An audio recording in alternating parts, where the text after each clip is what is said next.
Moving forward, power to win. We are local 1549, always fighting, never yielding. We are marching, local 1549. We are striving for member dignity. 1549, marching forward, strong and mighty in local 1549.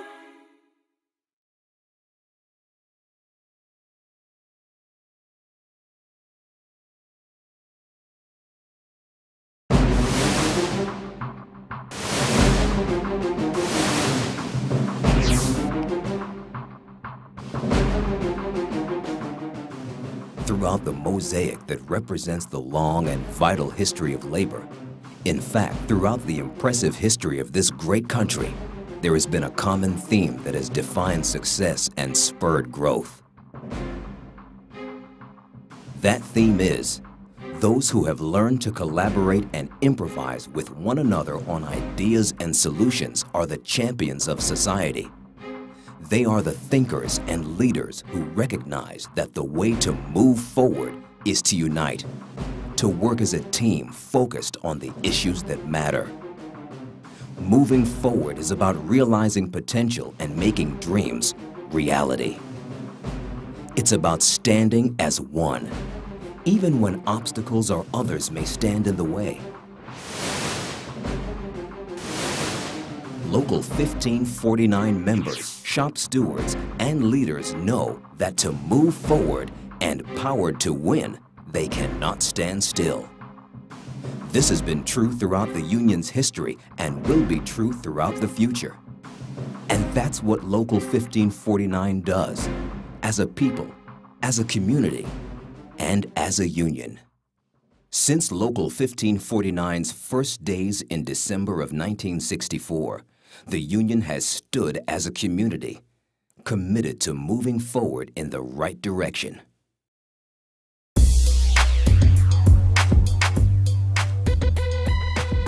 Local 1549 represents more than 18,000 clerical administrative employees who work and thrive in almost every city agency in New York. As a progressive union that sets a vibrant example for other unions across the country, 1549 protects the rights of every member while negotiating for improved salaries, benefits, and working conditions. Delivering the best possible representation to all members means moving forward together. Power to win towards the success of the next generation for a union that has meant so much to the city it serves and the members who comprise it. But every once in a while, an engine faces weather conditions that may stall it from driving forward. Such storms swirl in the air today. Labor is under attack. There's a war on the workers. Oh, that's a war on the workers. War on the workers. Oh, it's a war on the workers. War on the workers. Oh, it's a war on the workers. It's a war on public education. It's a war on child labor protection. It's a war on the 8-hour day. It's a war on occupational health and safety. It's a war on Social Security. Now thanks to WTO, GATT, NAFTA, MAI, the IMF, and the World Bank, it's a worldwide war. Oh, it's a war on the workers. War on the workers. Yeah, it's a war on the workers. War on the workers. Oh, it's a war on the workers. And it's time, sisters and brothers, you know it's time right now. I said it's time we started calling the shots.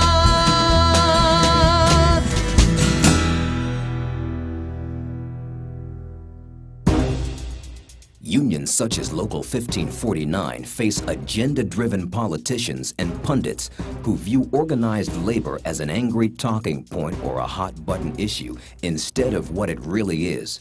The faces and energy that make government and business work every day in an increasingly competitive marketplace. State and local governments continue to attack union wages and benefits at a time when the economy needs organized labor more than ever. The elite and rich who command this nation's wealth are a big part of the problem because they fail to invest in the people who made them rich in the first place. How did this crisis get to this point? Some would suggest it began during the fiscal chaos of 2008, thanks to the mismanagement of the Bush administration. Others would suggest that it had been building even longer than that. Go back to 1981, when President Ronald Reagan fired striking air traffic controllers, launching a 30-year onslaught on trade unions and workers' prerogatives. Since then, under successive administrations, labor laws were challenged. I support Question 2 and Governor Kasich's effort to restrict collective bargaining in Ohio in the ways he's described. So I fully support that. And we advance free market ideas without apology because they are better for all people.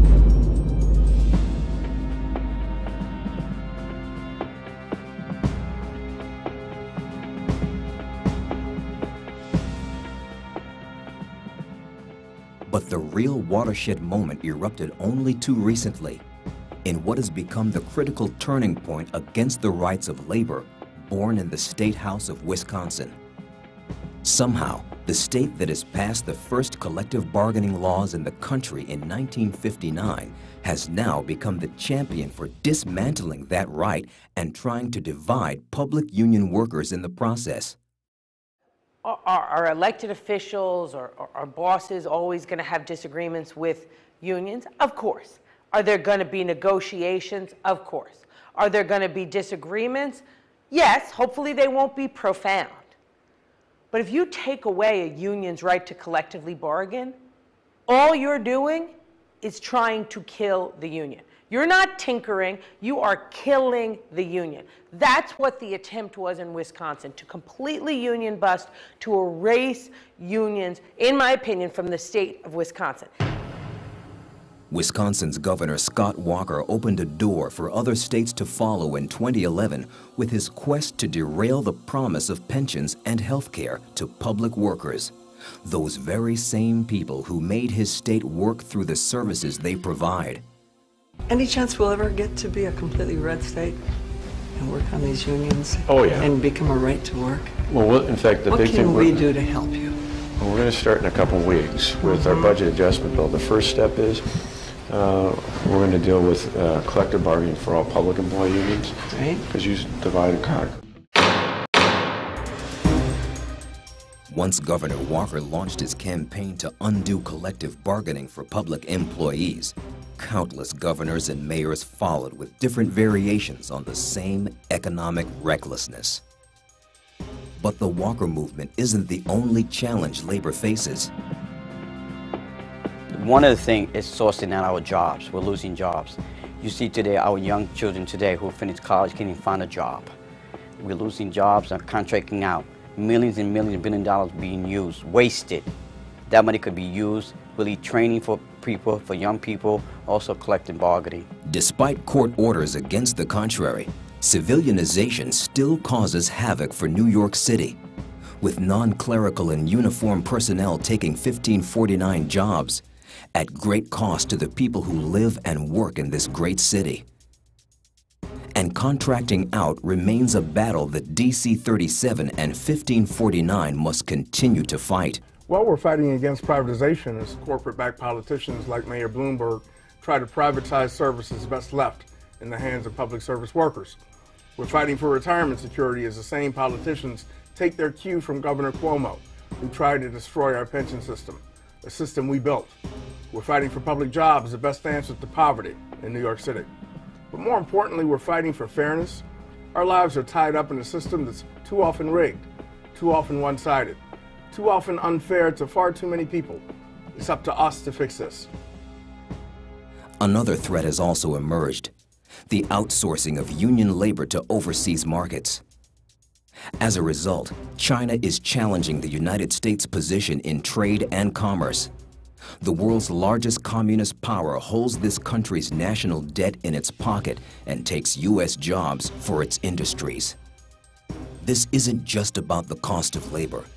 It's about the politics and the world standing of the United States. But it doesn't have to remain this way. As the world has seen in Greece, Spain, and some countries in the Middle East, nations of people have rioted against corrupt governments and endless broken promises. These governments tried to cripple their country's workforce and balance local budgets on the backs of low and middle-income people. As this Blame the People movement also broke out in the United States, Occupy protests emerged and moved forward in countless cities as a clear counter-argument, making loud statements that it's not right to punish people for the mistakes of elected officials in big business. That's why Local 1549 is charting a bold new horizon, letting the public know who the union is and what it does, showing how it impacts the city through the direct services provided to all New Yorkers.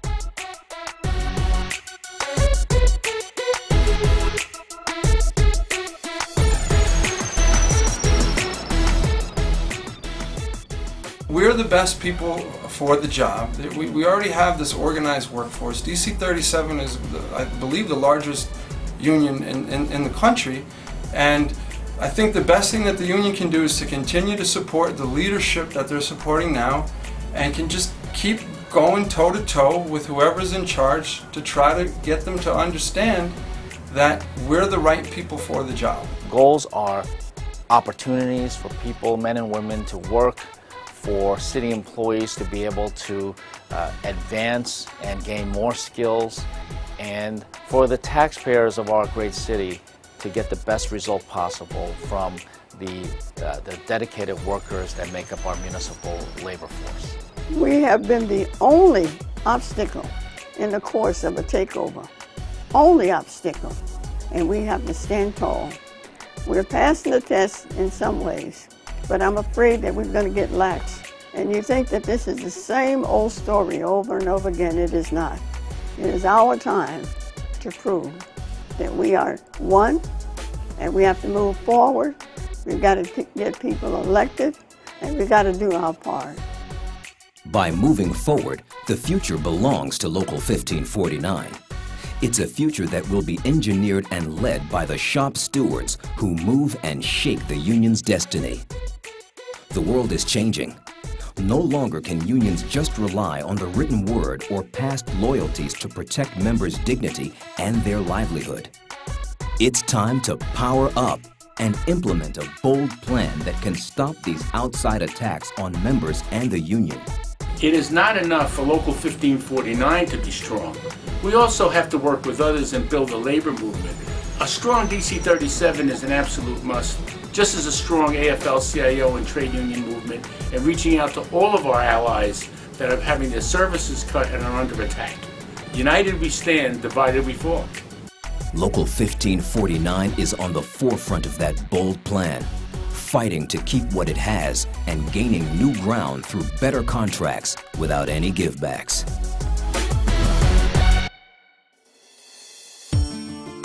Every Local 1549 shop steward is essential to how the union builds a future that matters for all. As shop stewards succeed, Local 1549 will equip them with the tools, communications, training, and technology that are needed in the fight to protect members' rights and power to win. Well, in those days, what we had the flyers, of course. That was always when we would network from one to the other, and that's the way we got part of the communication, and also phone calls, calling each other, and we managed to get it around.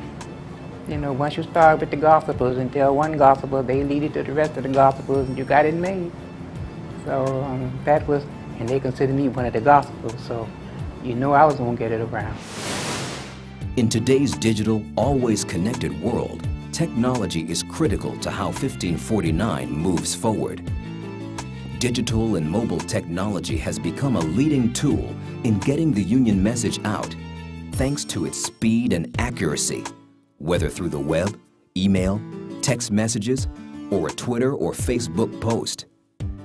We communicate text messaging, emails, you know, Facebook and Twitter and Instagram. I mean, which that stuff wasn't out, you know, back in the days. It was more, you know, phone and writing letters. But I mean, we still use the phone and we still write letters, but that's basically our means of corresponding with people now. I have cases now where people are going to lose their job for being on the social media all day and every day because they have access to it. It's not good. It's good when we can communicate with you guys over the social media whenever we need to gravitate you all for a rally or to let you know that there's a contract negotiation going on, for us to give you the message of the union. It's good for that. To stay current and keep pace with city government, Local 1549 will embrace social media more than ever. Political action through technology is just one way the union will compete with the rest of the world. To gear up for the fight to win, continuing education will help shop stewards face today's labor challenges and ensure tomorrow's future. Local 1549 has a progressive strategy to deliver training and tools to empower shop stewards on the job. Training is important because a well-trained shop steward is better able to take care of members' problems at the work site. And training is not about people just learning and doing nothing with it. Training is people taking what they've learned and applying it and using it. We tell the stewards that they are the eyes and ears of the union in the workplace. And if they are to function effectively, they must be educated. They must know about their union contracts, union structure, resources and support services that are available to them, and even learn about the history of the labor movement. Shop stewards will experience education that helps them organize union members and communicate important messages of change. We engage the stewards in small group discussions where they could share their experiences. We do a lot of role plays, we do a lot of different case scenarios that they could analyze them. So training and education provide the opportunity for stewards to enhance what they already know, but also to build more skills that they need to be an effective steward. We are moving to incorporate more technology, more online training in the shop steward training classes, and we will be building on that in the coming months. All across the country, our shop stewards need to be trained so they know how to fight back, how to mobilize people, and work with the union as one united force. Local 1549 shop stewards involve members, recruiting them to attend important rallies, meetings, workshops, and much more. They deliver vital information about key union issues that affect them and their families. And shop stewards serve as advocates for the public services provided to the citizens of New York City. As shop stewards do all this, they open the door for the next generation in the union's great history and the next wave of its leadership. Thanks to Local 1549 shop stewards, the future of leadership and activism is now. Next Wave is a movement. Next Wave is a group of younger workers that are focused on getting educated, mobilized, and motivated to be the future leadership for tomorrow. We are giving them charge to take action because essentially within the next 10 years, over 50% of our labor leaders will be getting ready to retire. So it's up to Next Wave to step up to the plate to be the future generation of leadership. Today is just the beginning, with that new wave of accomplishments and activism still to come. The way Local 1549 will face these ongoing issues will be how the union galvanizes the base of its membership ranks. When members come together and share their combined knowledge and experience, this makes the union strong.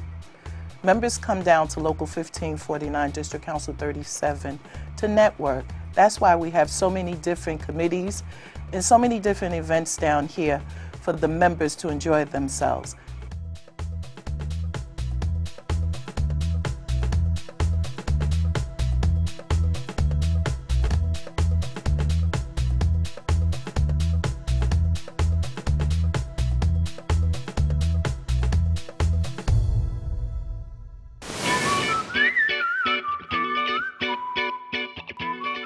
As members unite, there's no stopping Local 1549 from moving forward, powered to win.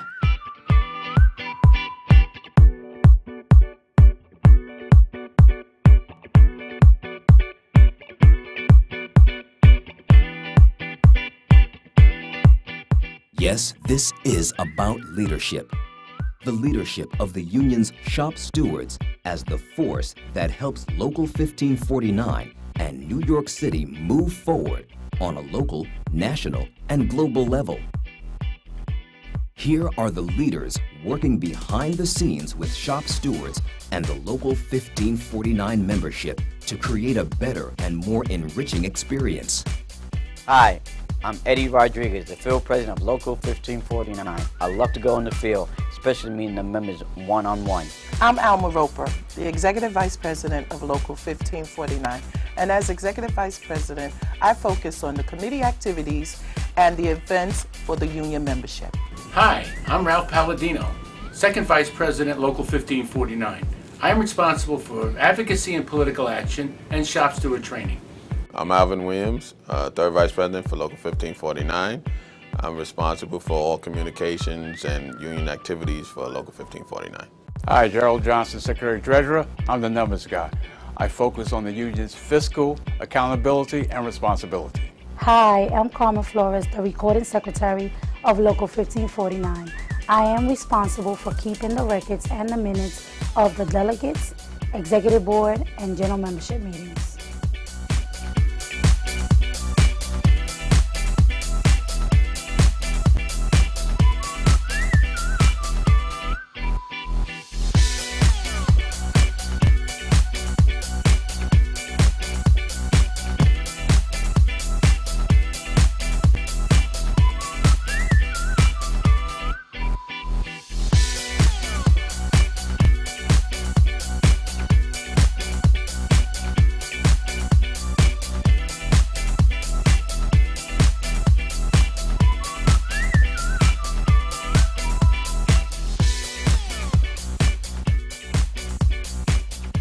In an era of increasing challenges confronting labor, it will be the initiatives of Local 1549 shop stewards that will define the union's future generations and ultimately advocate better lives for all members and the communities they live in.